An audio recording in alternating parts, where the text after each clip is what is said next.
Bismillahirrahmanirrahim. Değerli basın mensupları, bugün iki konuyu gündeme getireceğiz, sizlerle paylaşacağız. Birincisi, günümüzde şiddet ve akran zorbalığı ciddi bir problem olarak karşımızda durmaktadır. Çocuklar ve gençler arasında artan şiddet ve akran zorbalığı bireysel değil, eğitim, aile ve toplumsal boyutları olan çok yönlü bir sosyal sorundur. Bu nedenle çözümün de önleyici, bütüncül ve sürdürülebilir politikalarla ele alınması gerekmektedir. Zorbalığın güç veya popülerlik göstergesi olarak algılanmasının önüne geçmek için caydırıcı yaptırımlar uygulanmalı, empati ve dayanışmayı teşvik eden okul ve medya kampanyaları arttırılmalıdır. Aile içi sorunlar, ihmal ve travmaların şiddet davranışı ile ilişkili olduğu dikkate alınarak yalnızca mağdura değil, faile yönelik olarak da sosyal hizmet, eğitim ve psikolojik destek sistemleri koordineli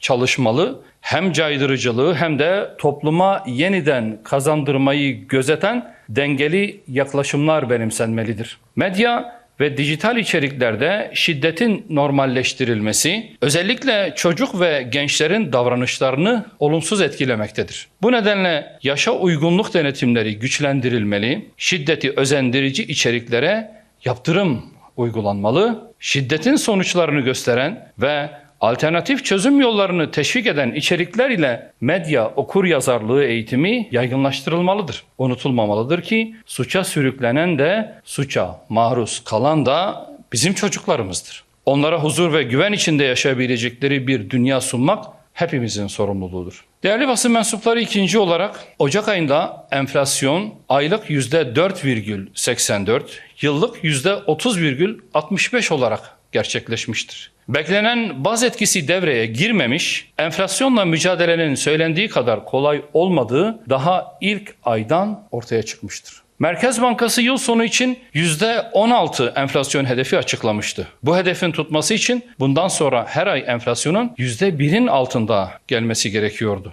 Ancak daha ilk aydan bu hedef fiilen çökmüştür. Nitekim Merkez Bankası enflasyon tahminlerini yukarı yönlü revize etmiş, 2026 yılı TÜFE tahminini %15, %21 aralığına çıkarmıştır. Buna rağmen %16 hedefinin kağıt üzerinde korunması, hedef gerçeklik arasındaki kopukluğu daha da görünür hale getirmiştir. Geçen yılın Ocak ayında enflasyon %5,03 idi. Aradan bir yıl geçmesine rağmen enflasyonla mücadelede milletin hayatına yansıyan somut bir iyileşme yoktur. Bugün enflasyondaki ana baskı hizmet kalemlerinden gelmektedir. Özellikle kira ve eğitim fiyatları vatandaşın belini büken temel unsurlar haline gelmiştir. Pazardaki yangın, mutfaktaki daralma ve kiradaki artış resmi hedeflerin çok ötesinde bir hayat pahalılığına işaret etmektedir. Bu tablonun bedelini yine sabit gelirli, emekli ve asgari ücretli